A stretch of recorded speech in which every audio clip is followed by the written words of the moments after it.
Queridos amigos, hoy les traemos un programa completamente imperdible. Bienvenidos a Oxímoron.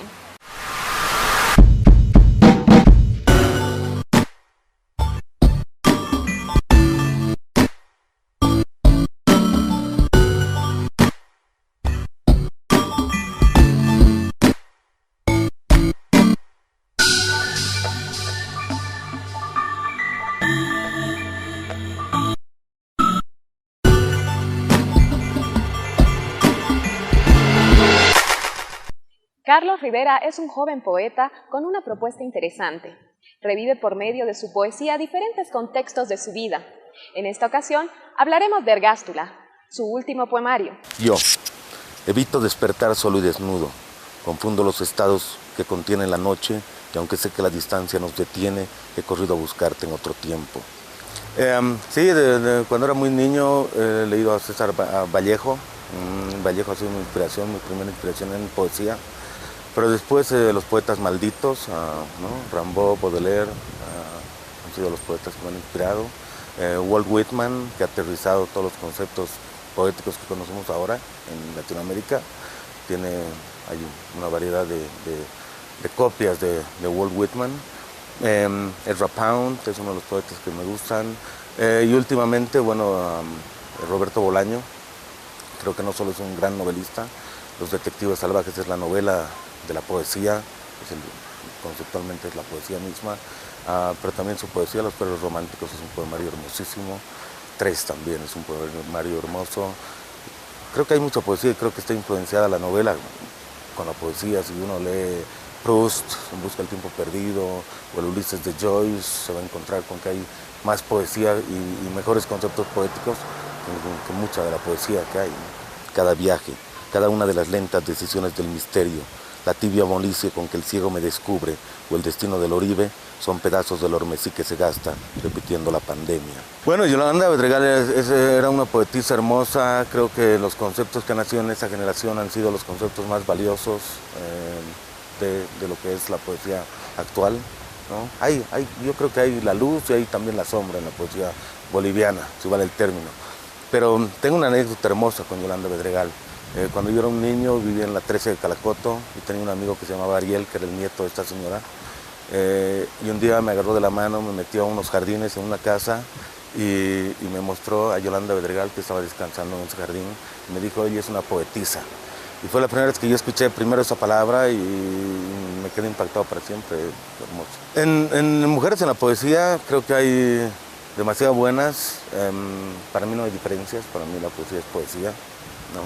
Creo que en Bolivia hay trabajos importantes en la poesía. Las mujeres aquí, especialmente dentro de la academia, trabajan la poesía muy bien, ¿no? Hay muchos más trabajos. Creo que en Bolivia en general la poesía para mí no tiene géneros, es una maquinita y es un artefacto y con eso cumple todo. Soy intruso y desterrado, reparto los descuidos de mi alma, mariposas de noche que golpean las paredes y sacuden la luz de las lámparas. Ergástula no estaba en Bolivia cuando he escrito Ergástula. Ergástula he escrito en Estados Unidos, exactamente en Washington, D.C. y una parte en North Carolina, en Durham. Ergástula para mí es un juego de imágenes, es el país ausente que yo tenía en mi alma, son el pueblo de mi abuelo, son los lugares perdidos de esta ciudad maravillosa, esta ciudad que no es maravillosa por lo que se dice, sino por lo más oscuro que tiene, por los rincones más abstractos que tienen, por todas las cosas que están dentro de nosotros más que en la ciudad misma. Ergástula también son mis lecturas, es todo mi tiempo de lectura, son las lecturas que he tenido desde niño hasta ahora. Siempre he podido contar con una biblioteca interesante en mi vida o he tenido amigos que las tenían. Ergástula es una cajita en la que están resumidas muchas cosas que son muy profundas y muy personales también. Pero más que todo yo creo que era un exorcismo de mi propia vida, de mi propia persona, porque había sufrido además cambios radicales, ¿no? Había encontrado cosas hermosas, había podido leer a grandes poetas en su propia lengua, había descubierto ese Estados Unidos beat, que es muy parecido a lo que somos aquí. Había encontrado eso freak y eso maravilloso que tienen la poesía, The Beat Generation. Me había encontrado a mí mismo además en ese espejo. había estado en Columbia University, había estado visitando a poetas maravillosos. Creo que es una forma de exorcizarme a mí mismo, de reencontrarme y de reencontrar más cosas que son parte de mí que muchas veces no se manifiesta mucho, digamos. No he buscado la gloria ni la noche de las musas. He dormido en medio del bosque, protegido por un lobo y sus 2 hermanos. He caminado, perdido, sin esperar más que el tibio sonido de este sol y refugiar mis manos en el fuego noble que dejaron los otros. Bueno, el primero se llama Inventario Nocturno, es de 1998, creo. Los otros 2 son pagados por universidades de Estados Unidos, son poemarios pequeños, pero que son antologías de un grupo de poesías, se llaman El tiempo después de Dios y Lunas perdidas. Estos 3 libros, sí, Inventario Nocturno es eso, es una forma de meterlo todo en lo que era la noche paseña, en lo que eran los inicios, en lo que eran esa apuesta que es la poesía, que en verdad va hacia nada, esos jóvenes lobos que éramos paseando estas calles, sedientos de poesía, sedientos de entender lo que es la noche. El tiempo después de Dios sí es un poema que tiene una visión filosófica, tiene una estructura también filosófica que cuestiona muchas cosas que están dentro de las personas. Es el Zaratustra que todos tenemos dentro. Lunas perdidas es es poesía de amor, de todos los amores y de todas las cosas que uno vive, ¿no? Y bueno, Ergástula creo que también resume todas esas cosas. He traicionado a los que intentaban engañar y despojar al débil, a los que escupían en la cara de un judío borracho y buscaban la muerte. He amado a una mujer más simple que la hierba de los patios, que eran muchas mujeres y ninguna. He soñado con su voz, antes y después de una vida que no es mía, y sé que el tren que pasa me lleva de regreso, se llevan mis fantasmas a sus casas y dejo el cuerpo terco de mi sombra vagando en las distancias del recuerdo. Patricio Estrella es un dramaturgo que nos genera reflexiones a través de la ilusión que nos regalan las marionetas. Bien, yo tengo más de 30 años de experiencia en el campo del teatro y los títeres. Me he especializado, en primer lugar, como una autoformación, ¿cierto? De recibir talleres en Quito, con grupos de Quito en un inicio, y luego, perteneciendo a estos grupos, era la única manera en ese tiempo de acceder a una educación de la... Pero luego yo fui parte de la Compañía Ecuatoriana de Teatro durante 7 años y pues, después de ese periodo yo salí por el mundo a buscar maestros, ¿no? Y hice cursos, talleres y sobre todo experiencias con grandes maestros de teatro y de títeres.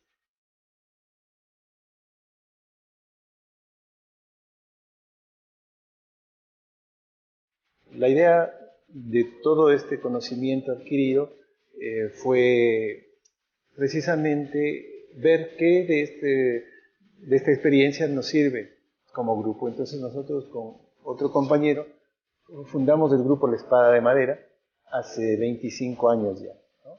Entonces también los otros compañeros de La Espada de Madera han tenido otra formación y hemos juntado todas estas experiencias y a lo largo de estos 25 años lo que hemos hecho es buscar una poética, ¿no? Que identifique al grupo.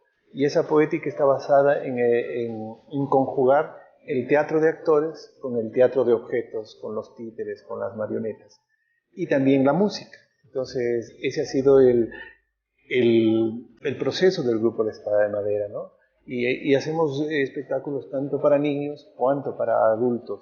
Así que nosotros después de 25 años creemos que tenemos, en primer lugar, una filosofía de grupo, ¿no? Que hace que nosotros trabajemos de tal manera y con un compromiso en el teatro. Nosotros somos un grupo que vivimos de nuestro oficio, que nos levantamos y hacemos teatro y terminamos el día haciendo teatro.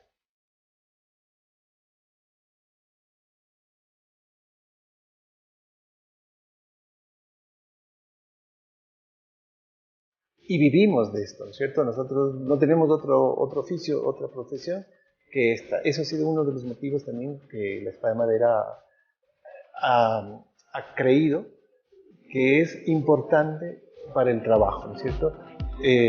Revitalizar la profesión.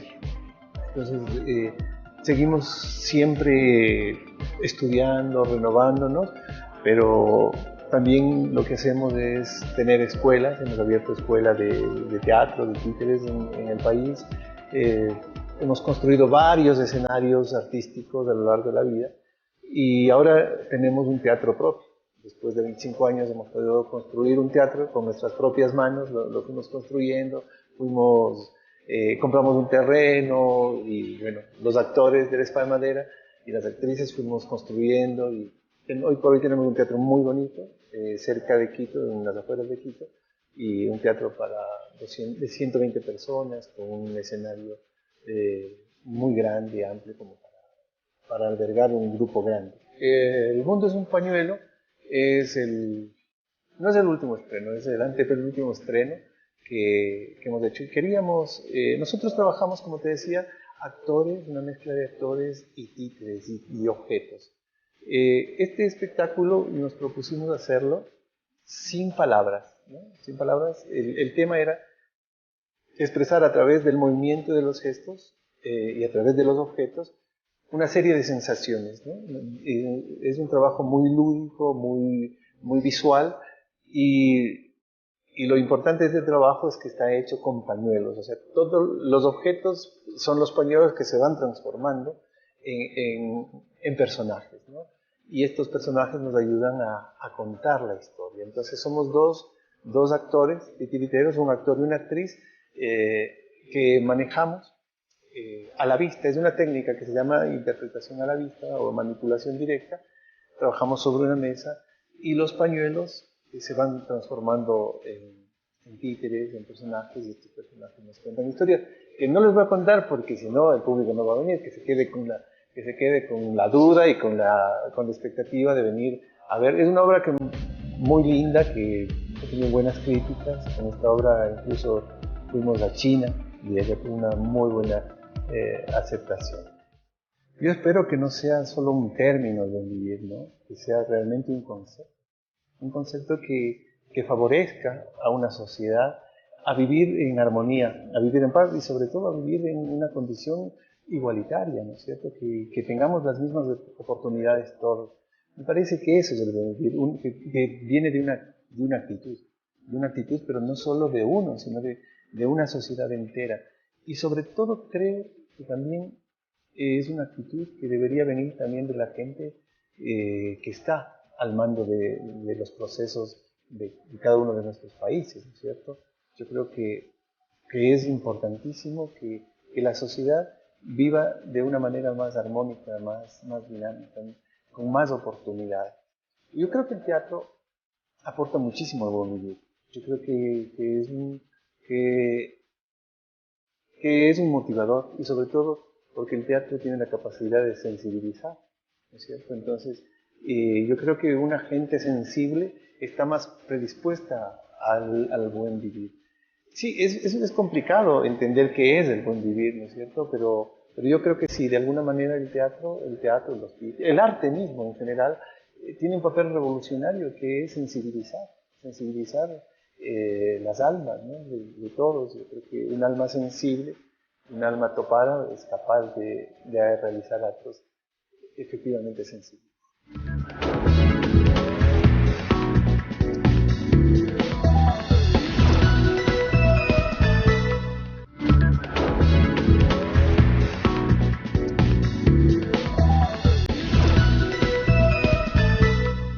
Juan José Serrano transforma una mitología interna y la refleja a través de sus cuadros, generándonos sensaciones que articulan lo efímero y lo tangible.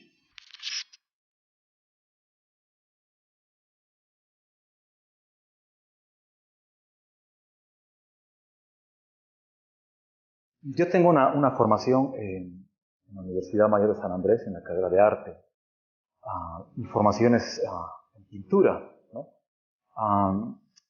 Vengo trabajando ya de manera profesional en pintura, sobre todo desde el año 2005. Una vez que salí de la universidad, bueno, como muchos artistas, la historia cuenta, han tenido que dedicarse a áreas del arte que son mucho más comerciales, ¿no? Para pagar cuentas. Entonces yo he desarrollado un trabajo en ilustración durante mucho tiempo, muchos años, en distintas editoriales, en ONGs, en revistas, bueno, lo que había, ¿no? Entonces, eso ha significado tener un respaldo y entrar a realizar un trabajo más en serio, más decidido, en el campo del arte ya personal, ¿no?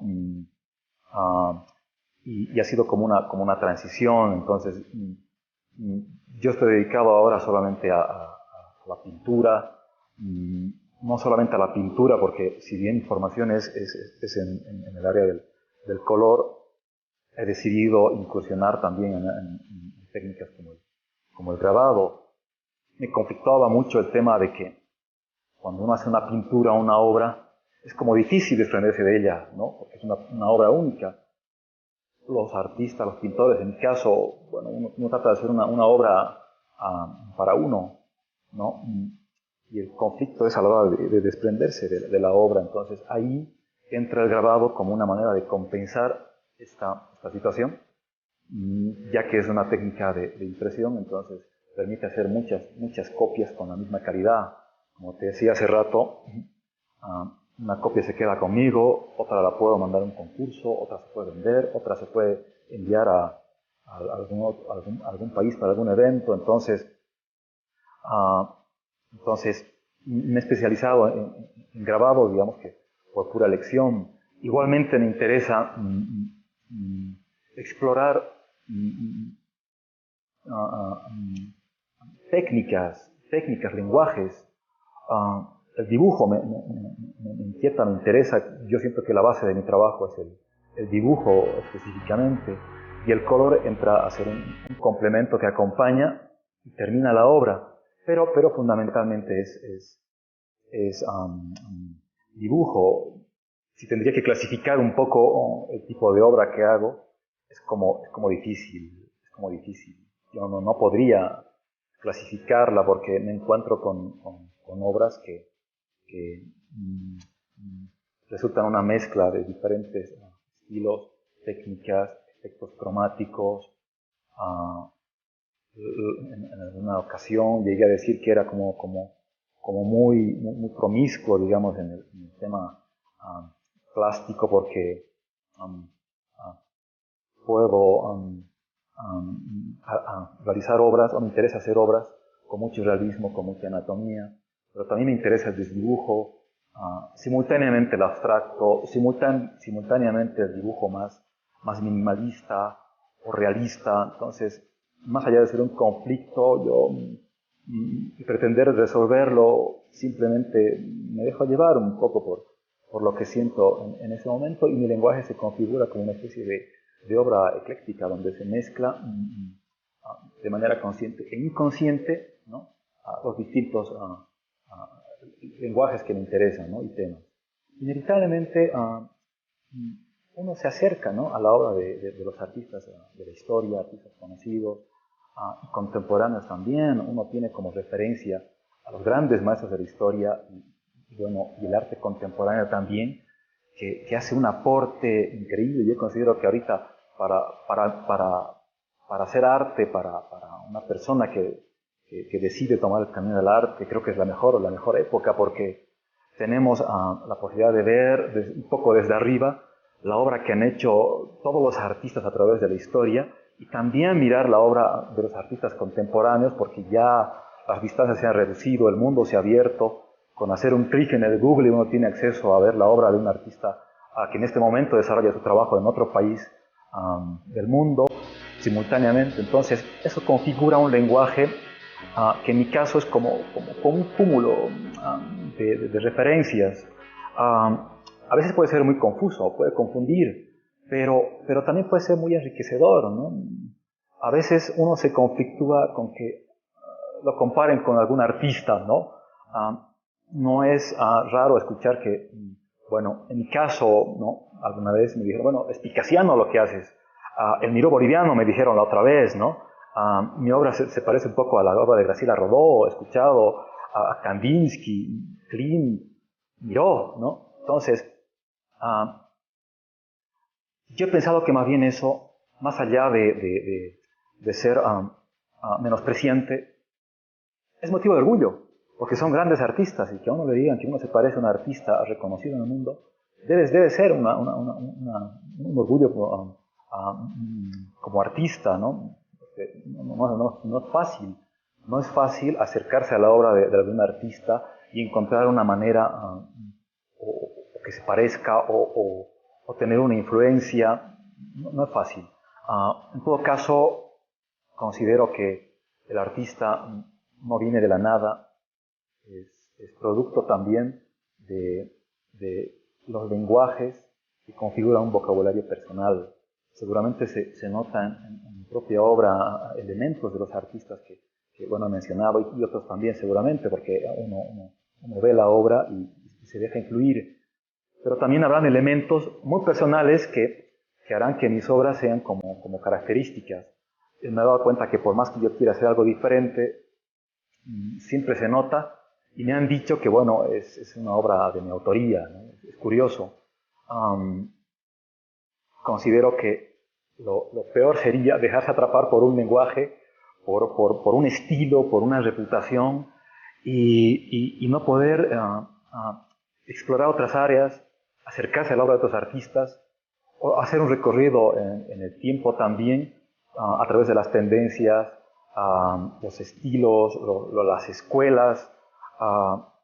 Considero que soy un artista que está buscando todavía, aunque muchas cosas he encontrado que me sirven para mis propósitos, pero considero que mi concepto como artista va a ser, y ojalá que sea siempre la búsqueda. Yo digo que ojalá que no encuentre mi verdadero estilo, si es que existe, y solamente haga obras recurrentes y repetitivas quizá, y dar vueltas sobre un mismo estilo, un mismo lenguaje. Ojalá no pase. Pero si pasa, bueno, tampoco creo que hay que conflictuarse con el tema. Considero que el arte, más allá de que sea una cosa seria, yo creo que uno tiene que estar contento y feliz de hacer algo que a uno le gusta. Y dentro de eso, bueno, lo que el artista logra hacer y configura hacer, y el mismo camino lo lleve a un lugar, bueno, tiene que ser sincero y consecuente con eso. Resulta que yo siento que en nuestro contexto hay un momento muy, muy interesante en el campo del arte. Estamos en medio entre el arte de la vieja escuela, el arte cultural de las culturas tradicionales de nuestro país.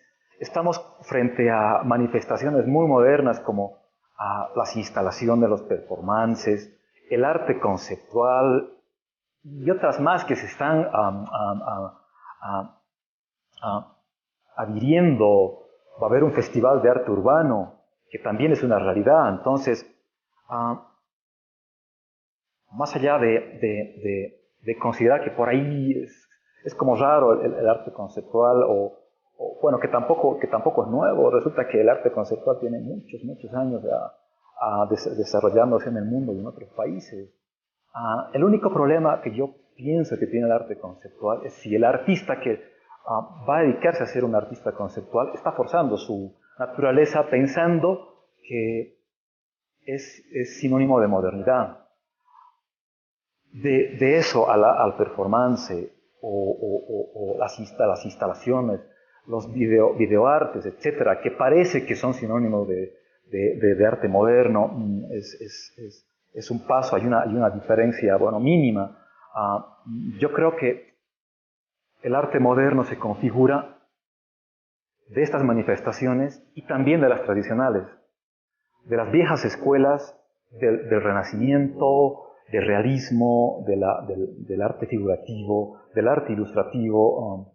Es decir, ahorita es un momento muy, muy interesante para el artista, como te lo decía, porque resulta que todo es moderno, porque todo convivimos los artistas que hacemos esto, que yo no lo puedo clasificar, pero también está el abstracto, está bueno, la pintura cochabambina, que también es como una característica, con ese realismo y esa especie de artesanía exquisita a la acuarela realista, ¿no? Entonces yo creo que no es que todo sea válido, pero yo creo que todo convive. Yo creo que lo importante es que el artista sea sincero y no esté forzando su interior y su naturaleza, pensando que tiene que ser moderno y recurrir a manifestaciones que, entre comillas, son más modernas que otras. Porque de lo contrario, se nota cuando un artista no es sincero, ¿no? Entonces, el artista tiene que hacer lo que sienta, ya sea arte conceptual o realismo, o caricatura, o historietas, o arte urbano.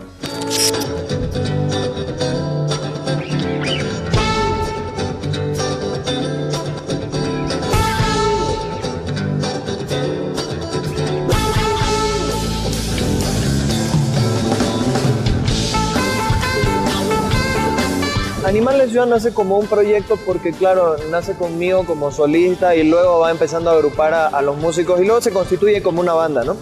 Es un proyecto porque también evoluciona en cada álbum y en cada paso que damos. Al principio el proyecto era muy mío y los demás músicos que rotaban eran quizás de alguna forma accesorios, pero a partir del 2010 hemos empezado a tener una constancia con los músicos, hemos empezado a aceptar y a meternos en retos como por ejemplo tocar con la Camerata del Oriente, como por ejemplo hacer folclore y versionar canciones que probablemente no están dentro de nuestro estilo. Compartir escenario y compartir estudio de grabación con diferentes artistas de todo el país, venir de alguna forma también liderando la gestión cultural en la escena cruceña, de alguna forma tender puentes hacia Cochabamba, hacia Sucre, hacia La Paz, hacia Tarija, con otros músicos con los cuales ahora ya nos sentimos como parte de una misma generación. Entonces, sí, es un proyecto que va más allá de simplemente una banda. Pero, por supuesto, la banda, las canciones y la música siguen siendo, como quien dice, el núcleo de todo. Mira, la noche muerde, las chicas miran, quémame por favor, ay, quémate conmigo. Quemar por Quemar marca un antes y un después por dos motivos fundamentales. El primer motivo es el motivo musical, que es el álbum en el cual participan no solo yo como compositor y como productor, sino que toda la banda empieza ya a tener mayor participación en el álbum. Hay canciones que hemos compuesto con Jorge, con Julio, con los dos Julios. Hay canciones que hemos compuesto con otros músicos de otras ciudades, de otros grupos. Hemos tenido invitados. Entonces ya no ha sido un proyecto individual en el cual yo me he encerrado a grabar y a producir, sino que ha sido un trabajo más de grupo. Eso por el lado musical. Por el lado de gestión ha sido diferente porque ya no fue un CD, ya no fue un disco compacto, sino fue música digital. Desde hace ya un tiempo nosotros trabajamos, bueno, desde el 2013, con Quemar por Quemar, trabajamos con una tarjeta de descarga. Esa tarjeta de descarga y la plataforma, que es animaldeciudad.com.bo, te permite descargar directamente la música en MP3, como si lo estuvieras bajando de un iTunes o de Spotify o de Deezer. Y eso creo que de alguna forma es una apuesta que hacemos nosotros por la música digital y queriendo quizás dejar de lado ya el CD como plataforma, no solo por lo que cuesta y por lo complicado que es la fabricación y toda la dinámica, sino también por tratar de mirar al futuro y proponer cosas y experimentar, no solo con la música, sino también con la parte administrativa o ejecutiva de grabar un álbum.